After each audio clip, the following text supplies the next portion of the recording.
Hello, everyone. It's Brenda Douglas, aka Real Estate Diva, and I am so excited about doing this video um, because people ask me, well, how do you become a real estate agent? Well, what is it like?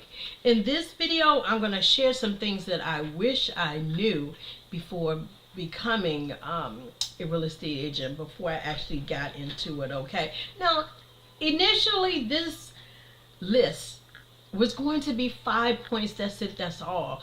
But I kept writing so many things. So this is going to be a two-part video, okay? So let's get started. What I wish I knew before I became an agent. Number one, agents do not always work well together. That's just like with any industry, with any industry, people don't always work well together, but you have to. Okay, you really don't. I think in any industry, in any job, you don't have to like the person in order to work well with them, right? But I used to think that agents were on the same team. Hey, we're all agents, we're all trying to accomplish the goal of getting this house sold, right? That is not always the case, guys. Agents sometimes, oftentimes, all the time, see each other as competitors, right? Now, even though we're required to take an ethics class, it's not that I don't want to say that, I don't want to make it sound like we're so cutthroat that it's so, everybody's fighting to the, that is not what I'm trying to say. What I am trying to say is that you have sometimes I don't want to. You have conflict sometimes, okay? A buyer's agent um, needs a listing agent's listing to sell to their buyer, right? And yet a listing agent needs a buyer's agent to bring the buyer to the property. But sometimes, like I said, there's conflict, okay? So you think that there's not always a lot of tension, especially when you're from two different brokers. But at the same time, the thing is, the buyer's agent needs to look out for the best interest of his client, and the listing agent needs to look out for the best interest of her client, right? So a buyer agent is trying to get the best deal for theirs. So both of them are actually trying to get the best deal. Most listing agents are trying to get more money, because every homeowner thinks their home is worth a lot of money, right? So every agent, both agents are trying to do the best for their client. And so sometimes, there is conflict, okay?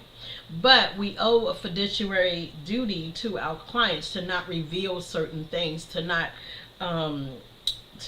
share certain information, though. And agents really have to take an ethics class, and that involves or requires us to take that every 2 years. And we're required to treat each other fairly and honest and things of that nature, okay? So that's the thing. I was really surprised about that, though, that agents don't always get along, okay? Because I figure, okay, we're both licensed. Hey, we're on the same team. Not so, okay?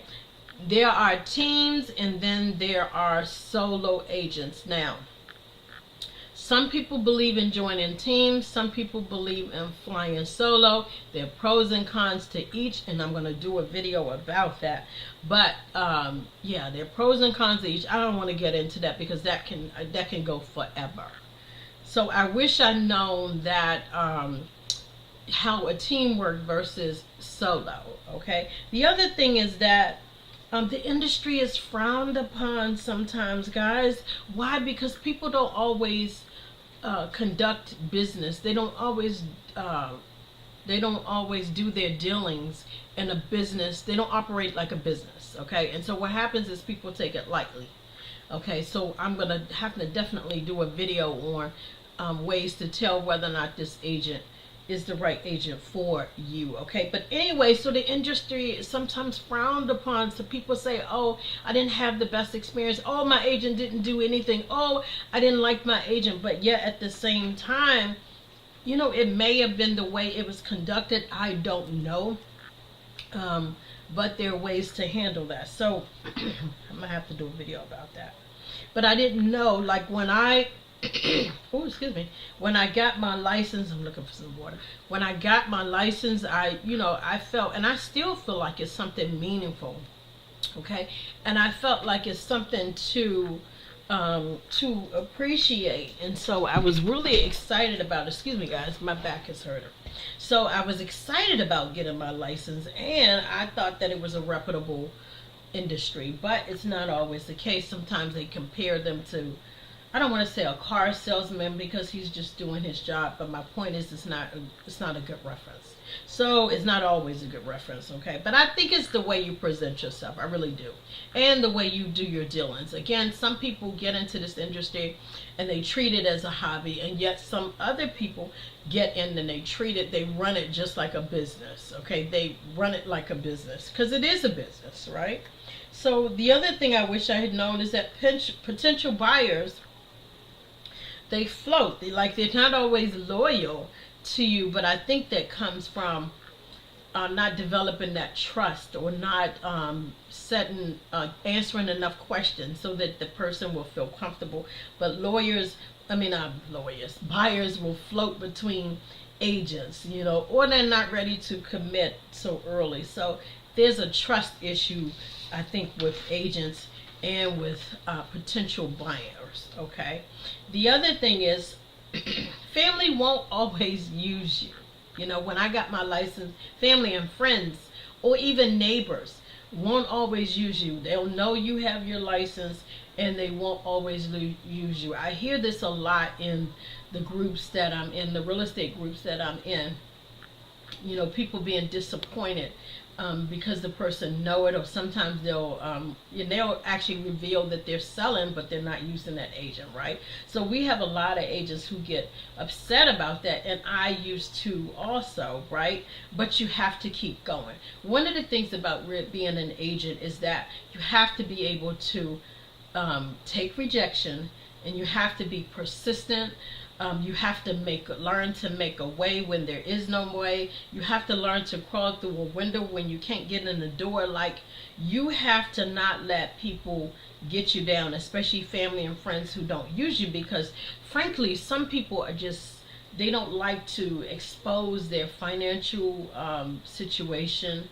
So I don't take it personal anymore. I really don't. I don't take it personal, because sometimes you may not want to deal with them. Like, they may be they may be at their worst during that time. But I wish someone I wish I had known that everybody I came in contact with is not going to use my services, okay?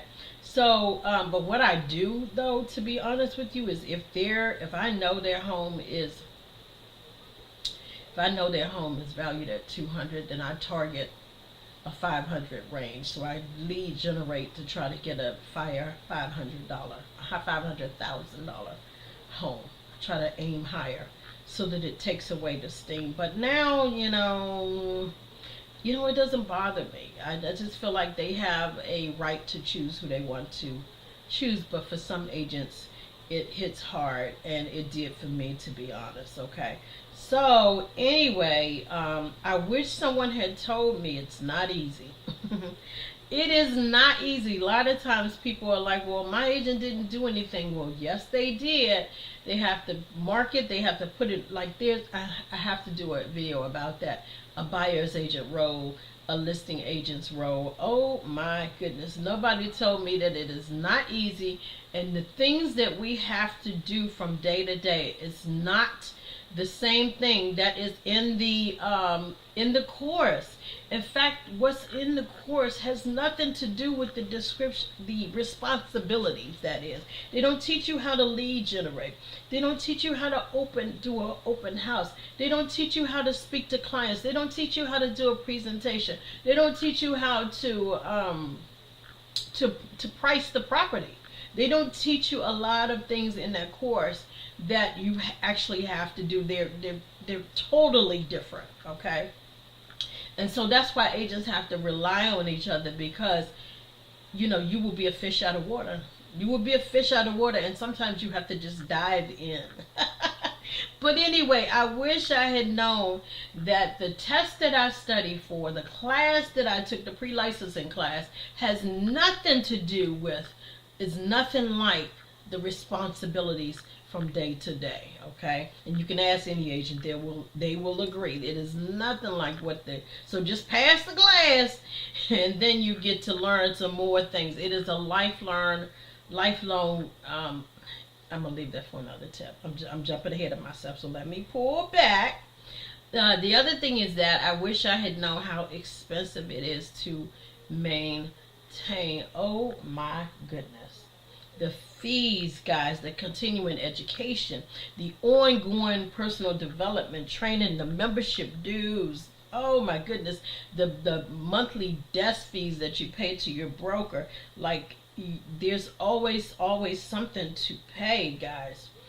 And then there are people who will come up to you nonstop, offering you subscriptions and ways to, yeah, subscriptions to buy leads and things of that nature. You got the Zillow Premier is a really big one. People pay thousands of dollars a month to get leads, so it can be very expensive. So you have to stay focused. You have to get creative and think out of the box, because having a real estate license can be very expensive. Okay, but I will tell you that once you make sales, you get it all back. I will tell you that. But at the same time, um, you know I didn't know. I didn't know it was so expensive. The other thing is what. Oh, okay. I've already said that what you learn is not what you implement. So, guys, listen. Again, I'm gonna have to do a part two because the more I think about it, the more there is what I wish I had known. Before I got my real estate license. And don't get me wrong, I wouldn't trade it for the world because it's meaningful. What I do is meaningful. It gives me a greater purpose, actually, and then just the joy of being able to give people or help them achieve the gift of home ownership. Okay, even to those who never dreamt that it would be true. Okay, and one of the things I love to do is, from my experience, is the money management and the credit repair. Those are critical. Okay, so to making that dream come true. But anyway, I'm not doing this video to discourage you at all. I just want, sorry, my dog, here's another dog. I just want you to have realistic expectations going in and to know what to expect. So listen, stay tuned for part two. Thanks so much for watching.